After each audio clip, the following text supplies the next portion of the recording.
Welcome to the Wealth Planning for the Modern Physician podcast, hosted by David Mandell, an attorney, author, and OJM Group partner. We share real-world financial lessons from physicians and insights from experts to impact your bottom line.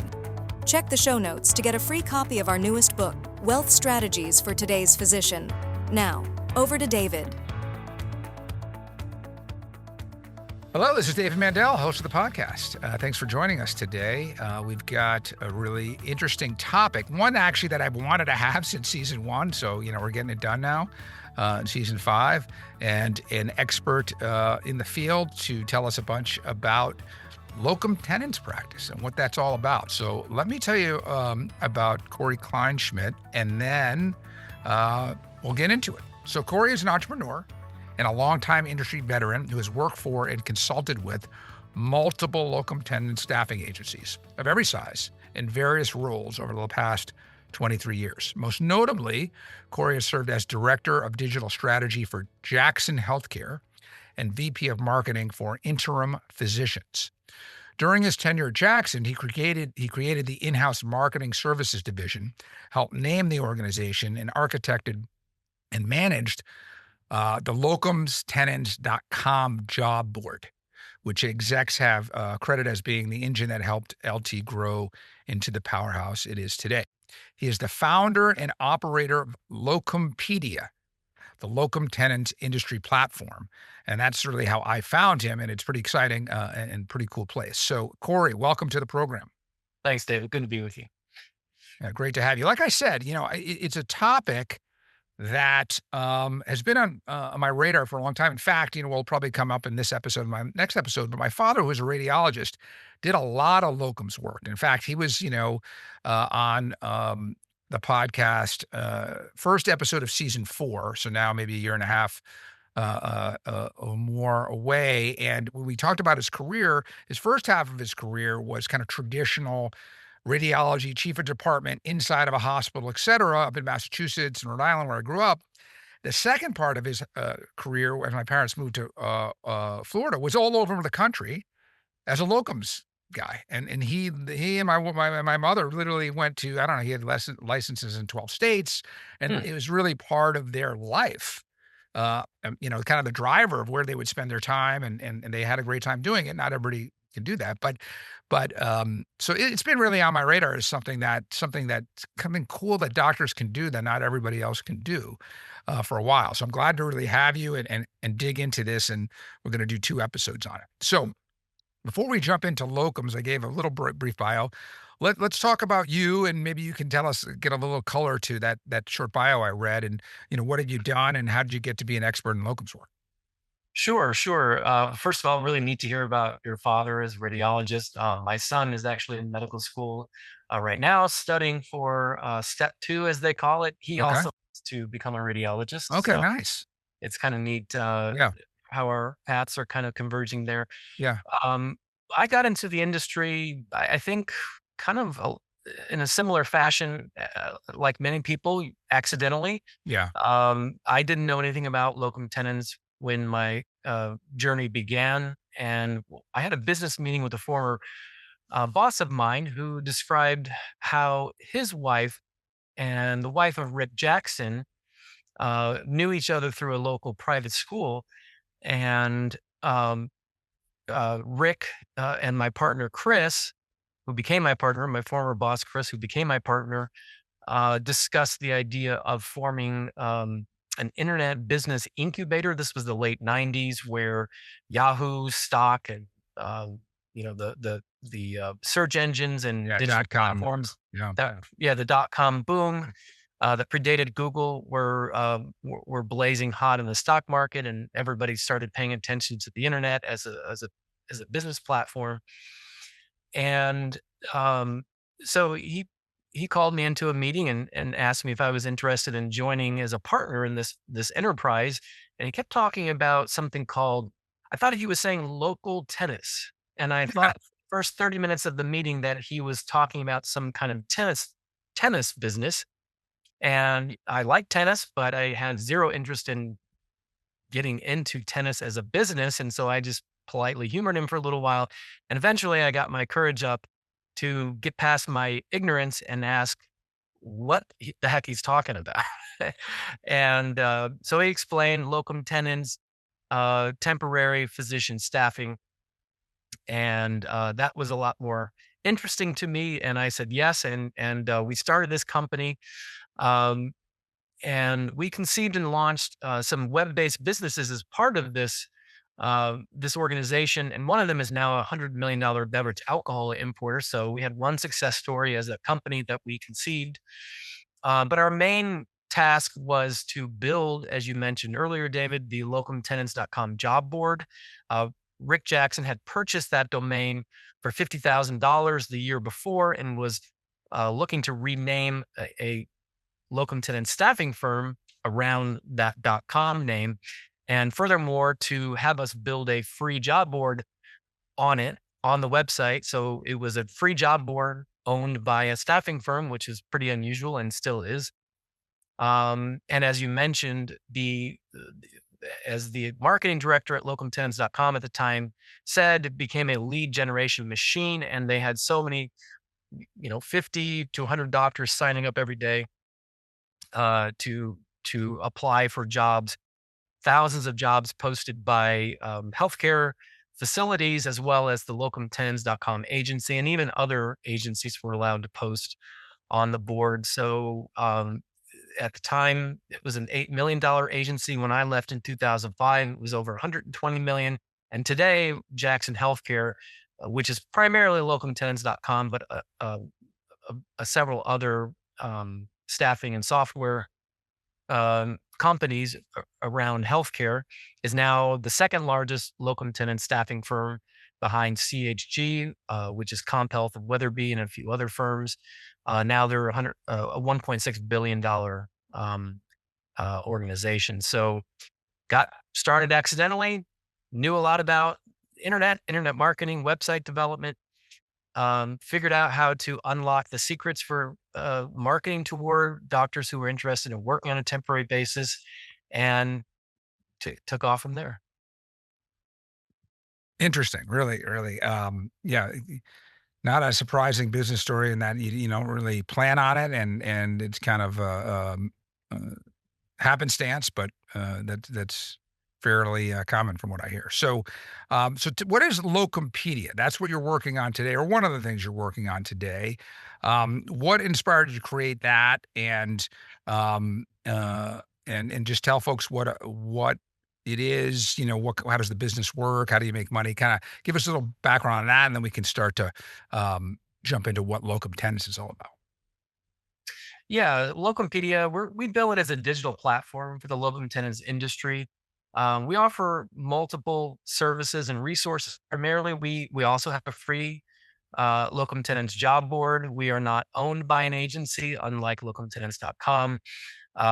So we are completely free for all employers, which includes staffing firms as well as direct healthcare employers. And of course, for physicians and advanced practice providers. Um, it is, we think, the largest locum tenens job board online currently. Of course, the free aspect helps reduce friction, and we don't have any fees of any kind right now. We might offer subscription fees and services in the future, primarily sponsored postings and things like that. But right now, completely free. We also are the largest publisher of locum tenens career resources, including our very popular No BS Guide to Locum Tenens for providers looking to get into locum tenens. And our mission really is to help providers like your listeners to maximize their income, achieve work-life balance, gain more autonomy in their medical care, and mitigate burnout. All of these are really important trends. Um, and so we saw my partner and I, an investor, an anonymous angel investor, saw an opportunity to speak to this audience. The industry is really fragmented. There are a lot of different um, companies and publishers putting out different sources. Um, that caters to the audience of staffing firms, direct healthcare employers, and locum tenens providers. But there really wasn't one central place, like a clearinghouse, where staffing firms, employers, and providers could go to, to keep up with what's going on in the industry. And it's a really interesting tale. The industry really has dovetailed um, with a lot of converging trends um, within the country over the past 10 to 20 years, including the rise of gig work. Um, younger workers wanting more work-life balance, more autonomy over their schedule, um, and doctors and advanced practice providers are no different. um, they're learning the benefits of this kind of work model and how it can help them make more money, and to be happier and and more fulfilled. And so again, we saw a real opportunity to kind of claim the mantle as the single source of truth for this industry, which was already growing pretty steadily before COVID. And after the dust settled with COVID, largely the industry has been growing rapidly, and now it is the single largest segment of healthcare staffing, or I should say, the fastest growing segment of healthcare staffing, while travel nursing and allied health contract actually in the wake of COVID. The future for locum tenens looks really, really bright and shows no signs of slowing down. In terms of what inspired me to create the business, I had the idea when I worked with Jackson Healthcare. I presented the concept, or at least a precursor to the concept, to the executives at locumtenens.com, and they had no interest in it whatsoever. And so, I kind of licked my wounds a bit. It really decided to leave the organization because I didn't really agree with a lot of the direction they were pursuing, and I really wanted to pursue this idea on my own. Well, that was 2005, and it took 14 years and a couple of false starts to find an investor uh, in 2019, and um, we had the fortuitous timing to form the company in January 2020, and we all know what came shortly after that. And so COVID uh, really, like everyone else, really set us back. And we really didn't get started in earnest until 2022 when we launched our free job board. But it's a really fragmented industry, a lot of opportunity. We're seeing a lot of businesses get into this space now, and um, in multiple forms. And we'll talk more about that, I'm sure. But our No BS guide to locum tenens was our Yeah. foundational career resource, and remains our most popular content today. Yeah, and that I use that a bunch to, come up with these questions and, as you directed me, and we'll put a link, to the site in general and even to the No BS guide in the show notes, so everybody watching or listening, can go right there. But it's really helpful, and, we kind of, uh, uh it was helpful to me just to get a sense of what questions I should be asking you, and what people might be thinking about. So let's Absolutely. And if I actually I wanted to make one point why we yeah, call it just occurred to me, the No BS guide. We called it that. It's partially, that's obviously to get attention, to stand out. And it's a common tactic when it comes to digital marketing and content marketing in particular. But we chose the No BS moniker because there is a lot of BS in the industry. Um, the industry, and I know we'll talk about this more in depth, but the industry is essentially staffing firms at the middle, playing middleman between healthcare facilities and providers, filling these coverage gaps. And there's a lot of self-serving information out there. The picture has changed somewhat, but um, where the industry, largely thanks to the industry association, which is called the National Association of Locum Tenens Organizations. It's a great resource for staffing firms, startup firms, providers, anyone who has a stake in this industry, it's a great resource. We kind of see ourselves as a kind of a commercial arm of this association promoting the industry. And actually, we do a lot of work with them. We're really close, providing marketing services for the industry association. But there was a lot of BS and there was a lot of misinformation out there. And our mission with the No BS Guide was to tell like the unvarnished truth, both the good, the bad, um, the straight dope, as Yeah. they say, without spin. From our perspective as being in this industry for over 20 years, kind of learning really how it works and what's real, what's not real, what to look out for, and that thing. Yeah, no, it's great. And I encourage people to go there, and we'll get through, some of the high level questions and answers today and in the second episode. So first, let's start with the basics. Like literally, you had to ask in that question, then in that meeting, but when you thought it was like about a tennis. But what is locum tenens? What is it? Meaning, how would you define what it is and what it is? Well, definitionally, locum tenens means to hold the place. Okay. So ultimately, it's a fancy word that means temporary provider. Yeah. And the term itself got started a long time ago, Yeah. not in the 1900s, but back in the 1500s. Uh, and it was initially associated with clergy in the Catholic Church. So, Interesting.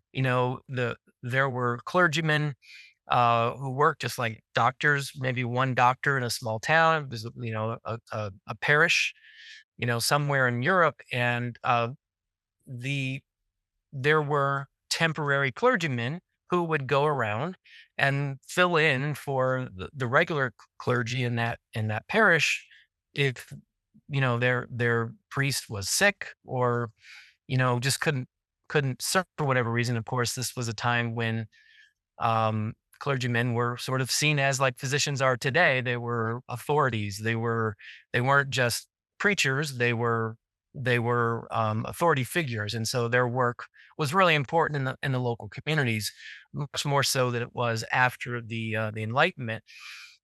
Still important, but not quite to the same degree. So, um, a few doctors saw a need for coverage primarily in rural areas. In the late 70s, this was a really big issue where small communities were having a really hard time getting doctors to want to come live there and work there. And so these doctors saw that patients weren't being seen. They were, going without health care. And so they took it upon themselves to band together and with their networks to talk their colleagues and friends and spread the word that, hey, this rural facility in Wyoming needs a radiologist or a surgeon. They have no one, and they may have to close down the facility if they can't get someone to come in. And so these doctors were the pioneers who created the temporary physician staffing model.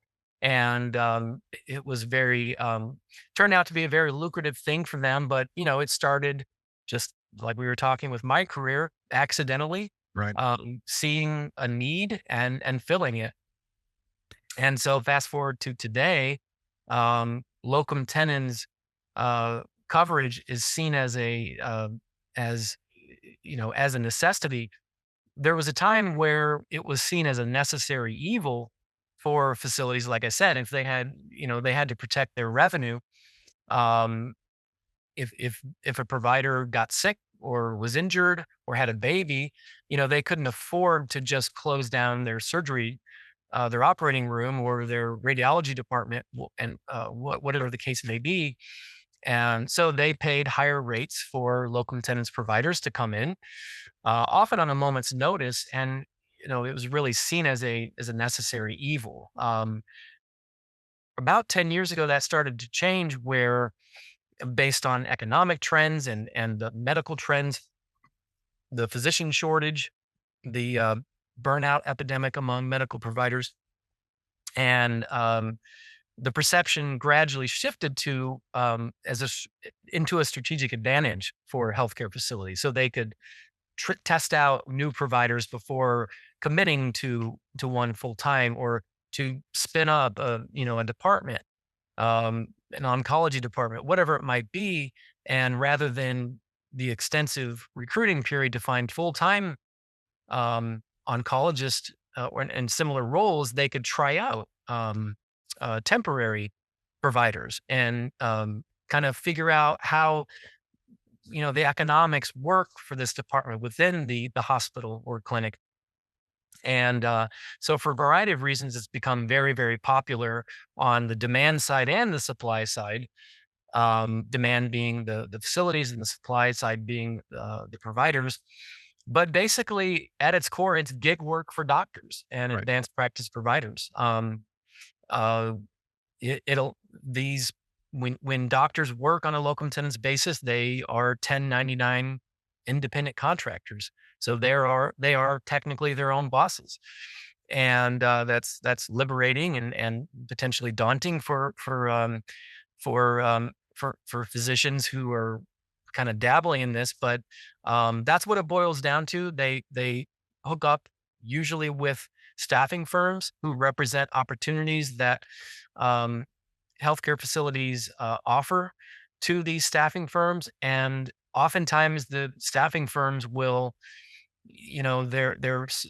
quote, promiscuous, in the sense that they don't really care which staffing agency provides the radiologist to their facility. All they know is their primary radiologist, or maybe both of the radiologists, are out for different reasons, and they need someone next weekend. Right. So they have no choice but to turn to these agencies to fill those potential coverage gaps, and that's essentially how the business model works. Yeah, no, it's interesting. I didn't know the history of that, and you answered some of the questions that I wanted to ask. I just want to repeat some of the things. So really, there's three parties involved. There's the provider, there's the agency, staffing agency, and then there's the ultimate, um, sort of organization or medical enterprise, right? Um, and you mentioned the 1099 situation. That gets into a lot of things where we're helping clients, because there's a real advantage to that. We're going to turn this into a tax episode. We did that with Carol recently. But if you're a 1099, you can then start to do things, potentially create your own entity, potentially create your own benefit plans, do some write-offs, do a whole bunch of things that you have the flexibility as an entrepreneur, essentially, to do that. If you were a W-2, you wouldn't, and maybe net, you're a lot better off, even with the same income level. That's obviously a potential advantage for physicians, as is just the flexibility, right? I mean, my father was like, "Hey, I wanna work 2 weeks a month, and Mhm. I'm flexible about where I go." I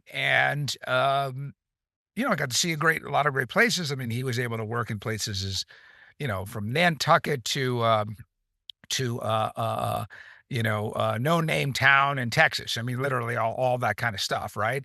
Um, which was fun, and make the income that he wanted to make, but do it in a kind of non-traditional way. He'd been working in a practice for decades, so had done that, going to the same place every day, day in, day out, right? So, what do you think the other sort of high level advantages or disadvantages for a physician? Meaning, if you were just going to do it in 1 minute or 90 seconds, here are the kind of things that people who are attracted. These are the pluses, and these are the big picture minuses. Because they got some other questions to ask, and I know that answer can be very individualized and go down a whole road. But give me sort of top end. Yeah, well, I think on the whole, there are far more advantages than disadvantages. But, again, as we talk about in our No BS guide, there are some disadvantages. But, what are challenges, but Right. opportunities by by a different name? Um, Advantages are pretty clear for docs. They do get to set their own schedule, as you mentioned. They're under no obligation to accept what's called a locum tenens assignment.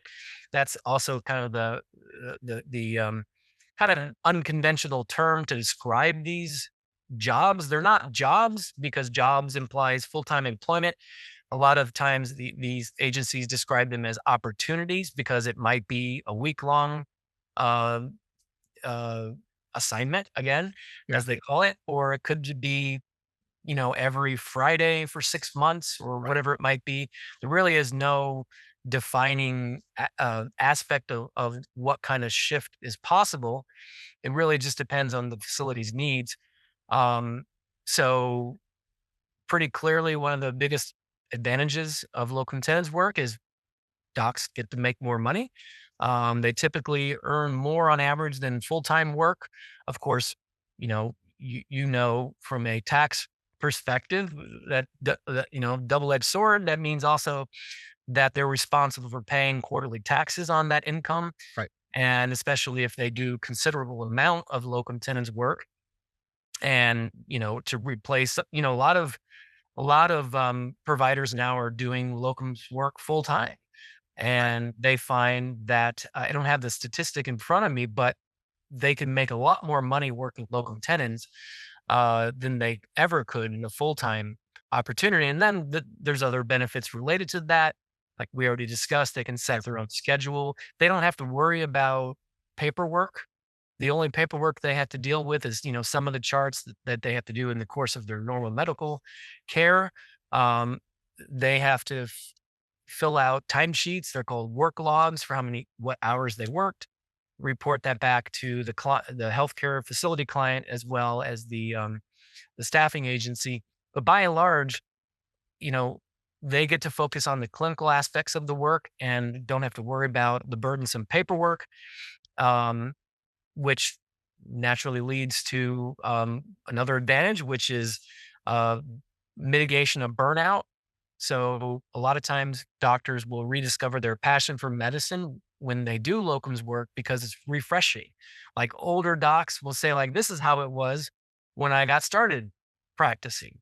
Before paperwork and all the regulatory things that they have to do for compliance have taken over the profession to a large degree, and it's a breath of fresh air because they just come in, uh, show up. Obviously, there's orientation involved and things like that, but they get to do what they set out to do when they went to medical school, which is deliver patient care.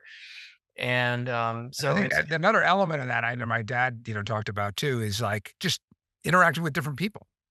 I mean, he was at one practice, he was a chairman and, had partners and the same folks every day for 20, 25 years. And that is also great. You build great relationships and friends and all that. But there is an element of, some fresh faces and new people and that can be, I think, for some people, very like invigorating and refreshing, So, exactly, yeah. So for younger docs, it's becoming more common for docs right out of residency to to try locum tenens first before committing hmm, to a full-time role. So they really get to use it to dabble in different kinds of practice environments, large facility, rural facility. Obviously with larger urban hospitals, there's a large patient census, so more fast pace, potentially, and that might appeal to some docs who want that kind of fast pace, but might not be the thing for someone who wants kind of a more relaxed way of practicing. And so they can try different environments, different size hospitals, different geographic regions. Maybe they, went to medical school in California because that's where they matched, and then, they're not from California, so they're maybe not tied to that state or to the West Coast. And maybe they want to go back to where they were raised, or maybe they want to start a family and have more of a work-life balance in Colorado in the mountains or in Florida where it's warm most of the year. And so it gives a lot of flexibility in that regard. And and again, we know that with the remote work first environment nowadays, post COVID, that there's a lot of experimentation in work models, and even radiologists can do locum tenens work remotely because of technology and video conferencing and all that. And so it's really, in a lot of ways, it's a new world. And docs burnout is a huge issue, and a lot of them are finding that practicing on a locum tenens basis, is helping revive their passion, like I said, for medicine, and and uh, forestalling the desire to retire early, which is something that's really been plaguing medicine in recent years as the physician shortage has increased and workloads on it, the docs who remain at a facility increase.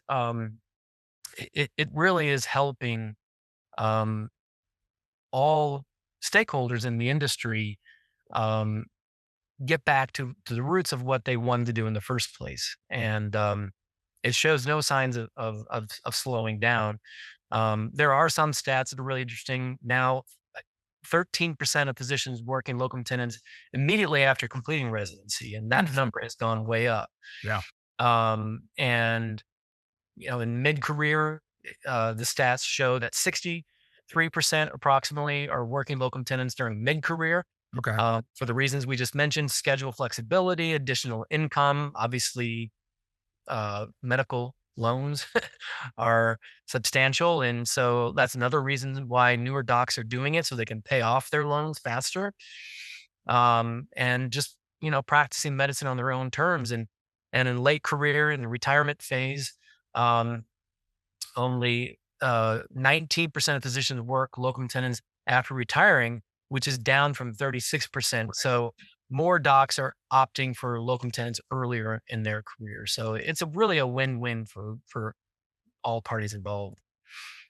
Yeah, that's interesting to me, and makes sense. That attractiveness of sort of gig work would be coming down. My father was more on the retired, not really retired, but just sort of second half of his career. But I could see it being more attractive to young docs and docs in practice for extra income. Let me ask one last question, then obviously we're going to do a second episode where we get into really some practical tips. But what specialties, if any, are, say, most in demand, or ones that are coming that they have, listeners, viewers might say, I never thought that would be a specialty for locums, and now it's emerging. So just give us, a sense of that. Yeah, it's interesting because it really ebbs and flows Okay. depending on trends within healthcare, trends in society. Um, we've got an aging workforce, aging populace, and so that's really driven a lot of demand for specialties that, as the baby boomers, retire, and we all know when you get into retirement age, your utilization of healthcare services increases, and so that's really driving a lot of demand for these hot specialties. Of course, during the pandemic, it was emergency medicine and critical care. Um, elective surgeries. You might remember at the time there was like no such thing as elective surgery for a long time, and so it was really focused on emergency services. And as COVID has died down and receded, we're seeing those demand rise for those specialties that cater predominantly, not exclusively, predominantly to older folks. And so that means neurology, cardiology, anesthesiology, radiology. Family medicine is one of the hot specialties as well, and also psychiatry. Hmm. Um, and that's not necessarily tied to the aging population, but it does, I think, point to an increased focus on mental health, Right. um, which, as we know, has been a huge emphasis in recent years. And those are the specialties that our sources are saying are most in demand. But hospital medicine is probably the king of them all. For a lot of the staffing firms we work with, on our commercial side, where we provide marketing services to staffing firms, um, a lot of them, primarily like hospital medicine, is far and away the highest in Okay. demand specialty. So it really differs depending on the region. Southern states, the Sun Belt, probably more geared toward the specialties that directly apply to older folks. Um, you know, West Coast with healthier, younger population, maybe less so. Urban centers throughout the country, less so. So it really is interesting how these trends change all the time. We keep talking about the radiology model. My son, who's in medical school, he wants to become a radiologist, despite my pleas for him to consider a different specialty that's less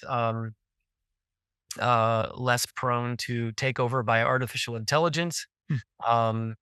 But paradoxically, the demand, while it was looking like it was declining years ago, now its demand for radiology is increasing again, despite the fact that AI is taking on a lot of the diagnosis through software, which is remarkably successful in catching conditions on scans that human radiologists aren't as able to do. So what seems to be emerging is that skilled radiologists utilizing AI are really kind of seen as the future, rather than AI just completely displacing radiologists altogether. Yeah, it's interesting. Some of these specialties you named, wouldn't have thought that was like psychiatry. Really surprised me, but I think that's the growing utility of locums is that it has probably interest for folks listening and watching. Um, and if this is something you're interested, if you're listening and watching, even if you weren't on one of the specialties that Cory mentioned, get onto the site, see what's out there, because, we're talking big picture trends, and it doesn't mean that there aren't specific needs in either different areas or different health systems, et cetera. And it's something you could take advantage of. So Cory, I want to thank you for coming. We're obviously going to continue this conversation for us in real time in a minute here.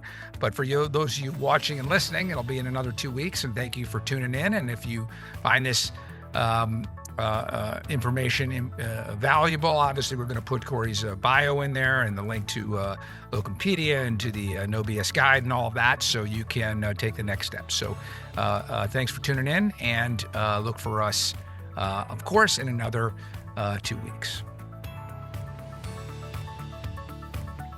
The Wealth Planning for the Modern Physician podcast is brought to you by OJM Group, a multidisciplinary wealth management firm dedicated to helping physicians build and preserve their wealth while reducing taxes. Episodes from previous seasons are available on Apple Podcasts, Spotify, YouTube, and other popular platforms. Podcast listeners can get a free copy of our newest book, Wealth Strategies for Today's Physician. Simply text WPPOD to 844-418-1212 to request your free copy. Be sure to join David every 2 weeks for the newest episode of the Wealth Planning for the Modern Physician podcast. This podcast is being provided for informational purposes only. The ideas and opinions expressed on this show by Mr. Mandell and his guests do not constitute legal, tax, or investment advice or a recommendation of any particular security or strategy, and do not represent the opinions of the underwriters of this programming. Any information prepared from third-party sources is believed to be reliable, though its accuracy is not guaranteed. Opinions expressed in this commentary reflect subjective judgments of the speakers based on conditions at the time of recording and are subject to change without notice. Listeners should seek the input of their own financial, tax, and legal professionals before acting on any of the information provided.